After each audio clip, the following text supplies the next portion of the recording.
चल दिए तुम कहाँ पे, देखो यहाँ के रास्तों में। अस्सलाम वालेकुम, कैसे हैं आप सब। उम्मीद करती हूँ सब खैरियत से होंगे, मज़े में होंगे।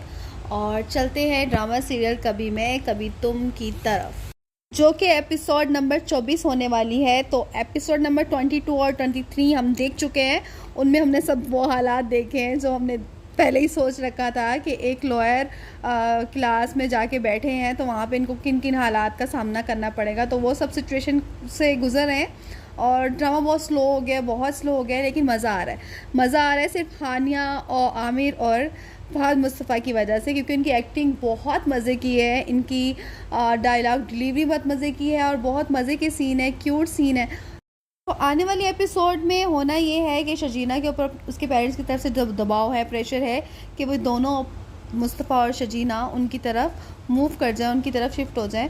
तो लेकिन मुस्तफ़ा जैसे पहले ही इस बात से इनकार कर चुका है कि वो वहाँ नहीं जाना चाहता, उसे अपनी इज़्ज़त की परवाह है, वो ये नहीं सुनना चाहता कि घर दामाद बन गया है, किसी पे बोझ नहीं बनना चाहता, तो ख़ुद अपने बल पे कुछ करके दिखाना चाहता है। तो ये उसका एक अच्छा फ़ैसला है, लेकिन शर्जीना भी वहाँ जाने से इनकार कर देगी और वो यही मुस्तफ़ा के साथ रहने का फ़ैसला करेगी। मुस्तफ़ा की बहन सिद्रा उनको ढूंढते हुए उनके फ्लैट पे जाएगी, लेकिन मुस्तफ़ा उसके मुंह पे दरवाज़ा बंद कर देगा और ये कह के कि मेरे घर वालों से कोई रिश्ता नहीं है।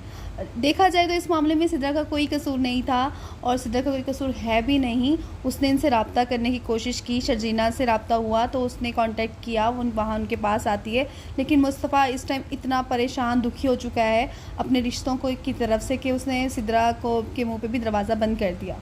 मुस्तफ़ा के बाप को एहसास है, उसको पता है कि मुझसे गलत हो गया, जो भी हुआ उस बात को जानता है कि मेरा बेटा ऐसा नहीं है, वो चोरी नहीं कर सकता। लेकिन मुस्तफ़ा की माँ जो बस लालच में इतनी अंधी हो चुकी है कि अमीर बहू के लिए उसने अपने सगे बेटे की जुदाई को कबूल कर लिया है। उसको बिल्कुल एहसास तक नहीं है कि उसका बेटा किन हालातों में होगा, कहाँ नहीं होगा। जस्ट उसको दिल में थोड़ा बहुत आया, लेकिन वैसे नहीं जैसे एक माँ को तकलीफ़ होती है अपनी औलाद से दूर होने की।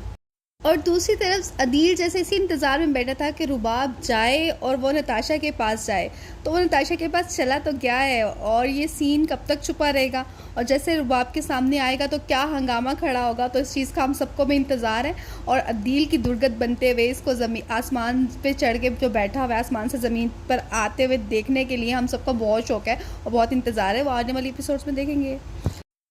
चलते चलते याद आया कि शर्जीना की शादी के मौके पे उसके माँ बाप ने जहेज़ के नाम पे उसके अकाउंट में कुछ रकम, अच्छी खासी रकम डिपॉज़िट की थी, तो उस रकम को भी याद कर लें।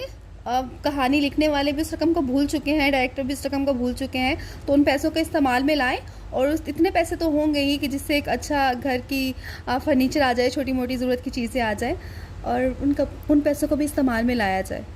तो मिलते हैं अपनी नेक्स्ट किसी वीडियो में, तब तक के लिए अल्लाह हाफिज़। Thanks for watching.